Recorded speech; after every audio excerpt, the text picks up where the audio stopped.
hello everyone কি খবৰ আপোনালোকৰ ভালে আছে নে একেবাৰে মনচন বিলাক ভাল নহয় কিন্তু তেওটো ফেসবুকৰ কাম কৰিবই লাগিব এই ভিডিওটো জুবিনদা ঢুকুৱাৰী দিনা হয় আগবেলা সময় আছিলে মোৰ সৰু ছোৱালীজনী অকনমান মুখত ভাত দিয়া নিয়মটো কৰিছো যেহেতু তাই 7 মাহ হৈছে আৰু পাপা মাকে মাতিছো ঘৰত যাব নোৱাৰা কাৰণে সেই কাৰণে পাপা মাকে মাতি পেলে সৰুকে নিয়মটো কৰি লওঁ তাৰ পাছত এই মাংস অকন ললো লৈ পেলাই আহিছো অকনমান কাপোৰৰ বজাৰ কৰিবলৈ যেহেতু ছোৱালীজনীক নতুন কাপোৰ এযোৰ পিন্ধাব লাগিব তাই কাৰণে ফ্ৰক চাই আছিল ইয়া দেখিছেনে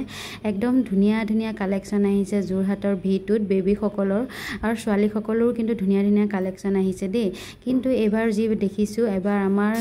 মানে পূজা ইমান ভাল নহব যেহেতু আমাৰ মৰমৰ জুবিনদা আমাৰ মাজত নাই সকলোৱে দুখ প্ৰকাশ কৰি আছে হয় বহুতো দুখ লাগিছে সেই কাৰণে ইমান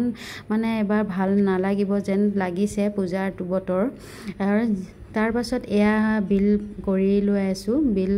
আলটো চেক কৰিছে তাৰ পিছত আহিলো একদম স্মাৰ্ট বজাৰ কাখতে চেৰি গাৰ্ডেন বুলি কয় আজি সকল জোৰহাটৰে হয় তেওঁলোকেতো নিশ্চয় চিনি পায় ইয়াত ধুনিয়া ধুনিয়া মিঠাই আৰু কেক পায় মই এটা সৰুকে কেক ললো যেহেতু তাইক মুখন মিঠাও কৰিব লাগিব তাৰ পাছত এয়া কেকটো লবলৈ মই চাই আছিলো কোনটো লম কোনটো নলম কনফিউজ হৈ আছিলো ভাইটিয়ে ভিডিও কৰি আছিল তাৰ পাছত কেকটো পেকিং কৰিবলৈ দিলো সেয়া মই ৰখি আছিলো